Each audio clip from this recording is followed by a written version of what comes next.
तो दोस्तों आज का जो हमारा टॉपिक है वो है लाइटनिंग अरेस्टर की डेफिनेशन, लाइटनिंग अरेस्टर की यूजेस और qualities of a good lightning arrester. तो हम स्टार्ट करते हैं डेफिनेशन से।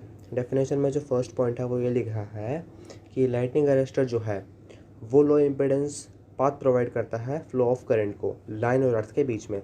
इसका सीधा सीधा मतलब ये है कि लाइन और अर्थ के बीच में फ्लो ऑफ करंट को लो इम्पीडेंस पाथ प्रोवाइड कराने का काम है लाइटनिंग अरेस्टर का। ठीक है। दूसरा पॉइंट ये आता है कि जब वो जो वोल्टेज होती है सिस्टम वोल्टेज जो होती है वो इंक्रीज़ कर जाती है अपनी डिज़ाइंड वैल्यू से और रिगेन करती है original property of an insulator. अपनी ओरिजिनल प्रॉपर्टीज़ जो इसकी होती है वो इंसुलेटर की होती है और वो कब रिगेन करती है, अपनी नॉर्मल वोल्टेज पे। थर्ड पॉइंट इसका ये कहता है कि थर्ड पॉइंट फर्स्ट पॉइंट से थोड़ा बहुत मिलता जुलता भी है।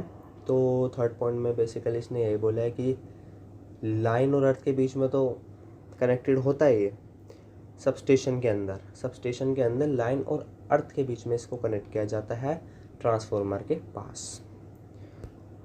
अब हम आते हैं इसके यूजेस पे।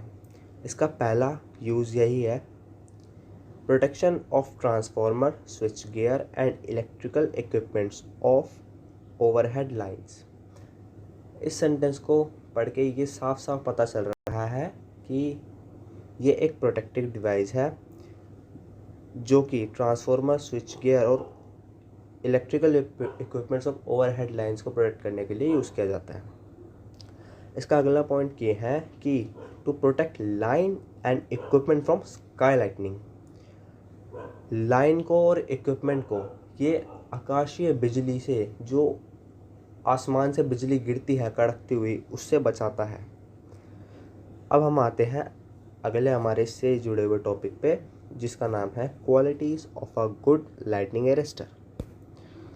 पहला पॉइंट इसका में ये कहता है कि जब इसे ऑपरेशन में ये लिया जाता है तब ये किसी भी तरह की डिस्टर्बेंस इंट्रोड्यूस नहीं कराना चाहिए।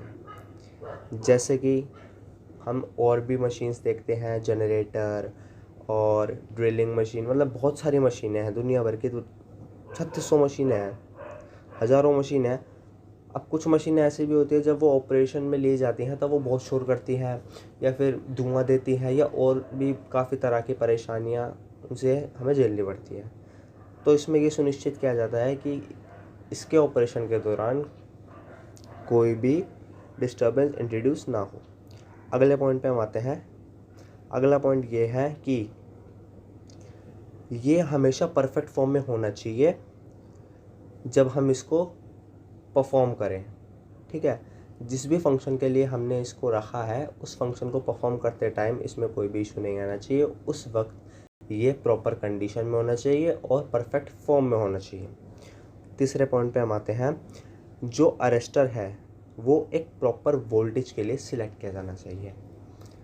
कोई भी अगर रेटिंग हम गलत ले लेते हैं, कम रेटिंग का ले लेते हैं और हमें लगा हमने ज़्यादा में दिया तो फिर वो प्रोडक्ट तो क्या ही करेगा, खुद भी बर्बाद हो जाएगा और जिसको प्रोटेक्ट करने के लिए लगाया है वो भी चीज़ ख़राब हो जाएगी।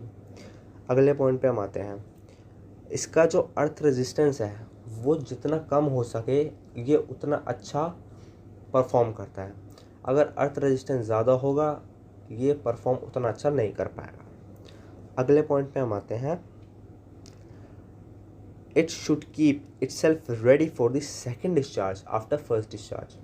पहले डिस्चार्ज के बाद इसको रेडी रहना चाहिए सेकेंड डिस्चार्ज के लिए, क्योंकि ये वो इक्विपमेंट नहीं है कि एक बार डिस्चार्ज हुआ इसको निकाला दूसरा डाला, ये वैसा काम नहीं करता। बिजली का कोई भरोसा नहीं है, वो दोबारा गिर सकती है।